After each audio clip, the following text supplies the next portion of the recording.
നമസ്കാരം, ഇത് IBN Malayalam. G സുധാകരനെ പോലെ തുറന്ന സ്വഭാവം ഉള്ളയാളല്ല പത്മകുമാർ. അദ്ദേഹത്തിന്റെ വാക്കും പ്രവൃത്തിയും ചിന്തയും തമ്മിലുള്ള വ്യത്യാസം കൊണ്ട് പലർക്കും മനസ്സിലാക്കാൻ കഴിയാത്തവനും പൊതുവിൽ എതിരാളികൾക്ക് പ്രിയപ്പെട്ടവനായിരിക്കാനും പത്മകുമാറിന് കഴിഞ്ഞിട്ടുണ്ട്. ശബരിമല യുവതീ പ്രവേശനത്തിൽ കൈകാര്യസ്ഥനായിരിക്കെ തന്നെ താൻ നിസ്സഹായനായിരുന്നു എന്ന പ്രതീതി നമ്മുടെ ചില ആൾക്കാരുടെ മുന്നിൽ അഭിനയിച്ചത് കൊണ്ട് തന്നെ ഇയാളെ തുറന്നു കാട്ടുന്നതിൽ നമ്മൾ ബോധപൂർവമായ പരാജയം ഏറ്റെടുത്തിട്ടുണ്ട് എന്നത് പച്ചപരമാർത്ഥം മാത്രമാണ്. കഴിഞ്ഞ ദിവസം പത്മകുമാർ പാർട്ടിയോട് കലഹിച്ച് പരസ്യ പ്രതികരണത്തിലേക്ക് പോയപ്പോൾ BJPയും കോൺഗ്രസും ഇയാളെ തങ്ങളുടെ പാർട്ടിയിലേക്ക് ക്ഷണിച്ചുകൊണ്ട് പ്രസ്താവനകൾ ഇറക്കി. BJP അവിടെയും നിന്നില്ല. ജില്ലാ നേതൃത്വം നേരിട്ട് പത്മകുമാറിന്റെ വീട്ടിൽ പോയി കണ്ടു എന്നാണ് വാർത്ത. CPM നേതൃത്വത്തെ തൽക്കാലം പ്രകോപിപ്പിക്കാൻ കഴിയുമെന്നതിൽ കവിഞ്ഞ് ഈ നീക്കത്തിലൂടെ BJPക്ക് എന്തെങ്കിലും രാഷ്ട്രീയ നേട്ടം ഉണ്ടാക്കാൻ കഴിയുമോ എന്ന് നിശ്ചയമില്ല.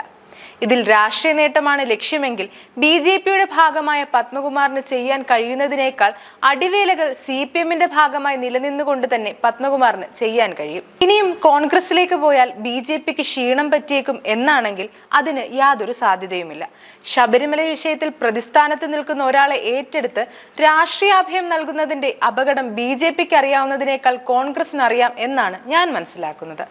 പത്മകുമാർ കോൺഗ്രസിലെത്തിയാൽ BJP അത് രാഷ്ട്രീയ ആയുധമാകും എന്ന് അറിയാത്തവരല്ല കോൺഗ്രസ് നേതൃത്വം. എന്നിരിക്കെ BJP നേതാക്കൾ പത്മകുമാറിന്റെ വീട്ടിൽ പോയത് ഫലത്തിൽ പത്മകുമാറിനായുള്ള രക്ഷാപ്രവർത്തനമായി പരിണമിച്ചിരിക്കുകയാണ്. ഇനിയിപ്പോൾ പത്മകുമാർ കോൺഗ്രസിലേക്ക് പോയാലും മുൻപേ തന്നെ BJPയിൽ എത്തിക്കാൻ വീട്ടിൽ പോയതുകൊണ്ട് രാഷ്ട്രീയ ആയുധമാക്കാൻ കഴിയാത്ത മട്ടിൽ വെട്ടിലായിരിക്കുകയുമാണ് BJP. പാർട്ടിയിൽ തിരസ്കൃതനായ പത്മകുമാറിന് വീണ്ടും പാർട്ടിയിൽ വിലപേശൽ ശേഷി ആർജിക്കാനും തനിക്കിപ്പോഴും രാഷ്ട്രീയ പ്രസക്തി ഉണ്ടെന്നും തന്നെ ഏറ്റെടുക്കാൻ പാർട്ടികൾ വീട്ടുപടിക്കൽ കാത്തുകെട്ടി കിടക്കുകയാണെന്നും ഇനിയൊരു അംഗത്തിന് ബാല്യവും കൗമാരവും കരുത്തുമുള്ള തന്നോട് പാർട്ടി കാണിച്ചത് നെറികേടാണെന്ന് പാർട്ടിക്ക് ബോധ്യപ്പെടുത്തി കൊടുക്കാനും പോന്ന ഒരു നീക്കം മാത്രമായി BJP നേതാക്കളുടെ ആ ഗ്രഹ സന്ദർശനം പരിണമിച്ചു. രാഷ്ട്രീയ അഭയം പത്മകുമാറിന്റെ ആവശ്യകതയാണ്, BJPയുടെ ആവശ്യം അല്ലായിരുന്നു. തനിക്ക് പനിക്കുന്നോ കഷായം വെക്കണോ എന്ന് ചോദിക്കുന്ന ഹൈപ്പർ ആക്റ്റീവായ വൈദ്യൻ പരിഹാസ്യനായി തീർന്ന അവസ്ഥയാണ് ഇപ്പോൾ BJPക്ക് വന്നുപെട്ടിരിക്കുന്നത്. അതുകൊണ്ടാണ് അയാൾ SDPയിൽ പോയാലും BJPയിലേക്കില്ല എന്ന നാണം കെടുത്തുന്ന പ്രതികരണം നടത്തിയത്. ഈ പ്രതികരണം ചോദിച്ചു വാങ്ങിയതാണ്. BJPയേക്കാൾ എത്രയോ മെച്ചമാണ് SDP എന്നത് മാത്രമല്ല, താനെന്നും ഉറച്ച കമ്മ്യൂണിസ്റ്റ് തന്നെയാണ്.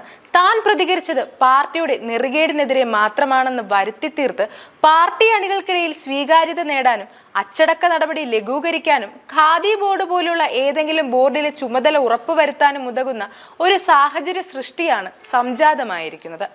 പത്മകുമാറിന്റെ മുഖത്തടിച്ച മറുപടിയിൽ നാണം കെടുക മാത്രമല്ല, BJPക്ക് സ്വന്തം അണികളുടെ മുന്നിൽ നിലപാടില്ലായ്മയുടെ പേരിൽ വിശ്വാസ്യത കളഞ്ഞു കുളിക്കുന്ന സാഹചര്യവും വന്നുപെട്ടു.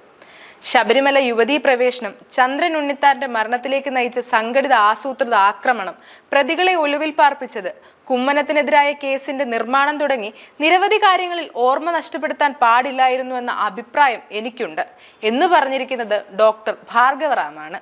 News desk IBN Malayalam.